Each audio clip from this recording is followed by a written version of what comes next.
So, how do we get awakening to stick, to get it to become abiding, permanent? We need to go into the embodiment phase of awakening, which I talk about a lot. And I'm going to talk about three key areas that we work on in the embodiment phase that helps us to get towards the permanent awakenings that take place. So we start off in the transcendent phase of awakening, where we are having big mystical experiences and exploring reality in a transcendent way. And then if we move on from that, we go deeper and back down into the body, and we go on a different journey where we do some similar things, but we're really concentrating on the body becoming a part of the awakening process. And so these are the key areas, in my opinion, to work on in the embodiment phase if we want to keep progressing with awakening. The first one is to do an embodied meditation. I'll link in the description on how to do that. But the general idea is instead of doing a transcendent meditation where we're just accessing awareness, or we're doing transcendental meditation, there's a lot of transcendent meditations out there. We start to do an embodied meditation where we bring awareness down into the body. Perhaps we feel the breath going in and out, or we feel the pressure of sitting, but we start to anchor down and bring awareness down into the body and bring the body into the meditative practice. And then we go on a whole journey with that. That is lots of hours that we log in meditation in an embodied way, and that allows awareness in the physical form to wake up.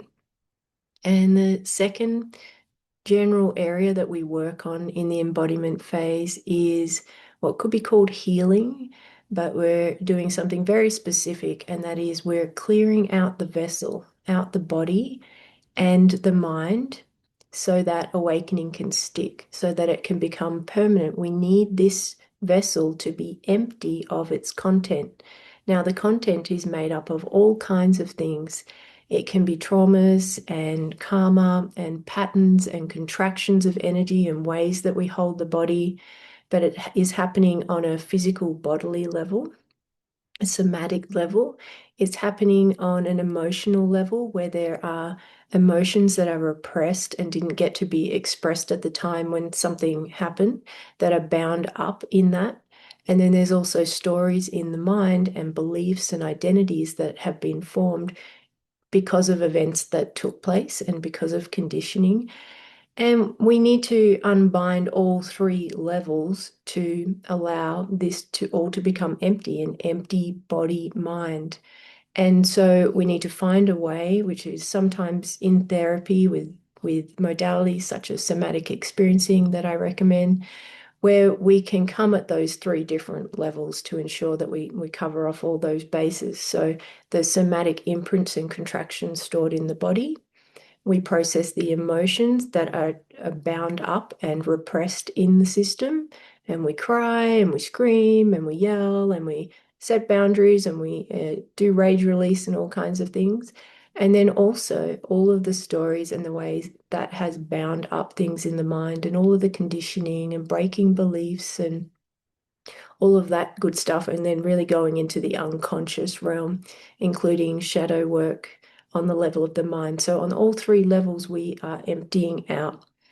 And that's the second general area that we're working on, which we could call healing. It sort of is, but it's deeper than just that. It is actually really emptying, is what we're doing. And then the third big area that we're working on that helps us to get to abiding awakening is that we are deconstructing the identity.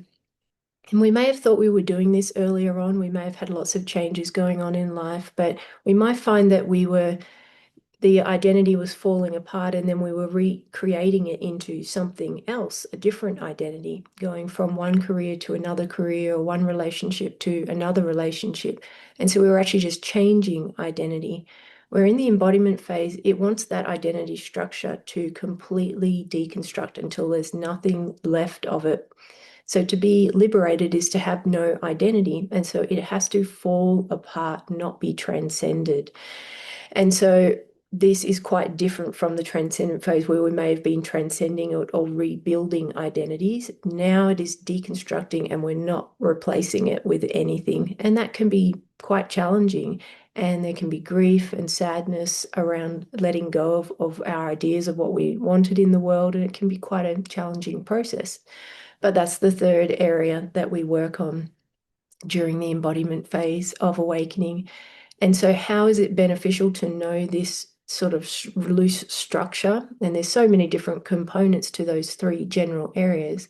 But how it is helpful to use is that when you're doing a practice or you're following a teacher, you can ask yourself, does the practice that they're offering fall into one of those three categories? Does it help with one of those three areas? If the answer is yes, then it's likely helping you to progress with awakening. But if the answer is probably not, it's helping me to have a mystical experience. It's helping me to transcend further. That's a different direction to what I'm talking about, which will likely just get you more transcendent experiences and not actually help with your progress with awakening. So, is the meditation that you're doing embodied? Is it landing down in the body and helping to bring that on board? Another example could be breaking beliefs could be helpful because that's the second category, the healing category, and where we're unbinding all of the content and the conditioning of the mind. So breaking beliefs would help with the second category. And the third category might be working on attachments or working on noticing in the Enneagram model or something similar what identity type you are and actually letting go of the things that feed that identity and not picking up a new identity. So if we choose a practice that fits into one of those categories, we should be progressing with awakening. And so that's why this model can be helpful to understand. And I go into this theory in much more depth on my membership platform on YouTube. So if you'd like to join, click the join button. If you can't see the join button, I've got a link in the description that will help you to subscribe to the member channel if you're interested. There's over 100 teachings on there with a new teaching each week that talks about these deeper topics, going into them into a lot of depth.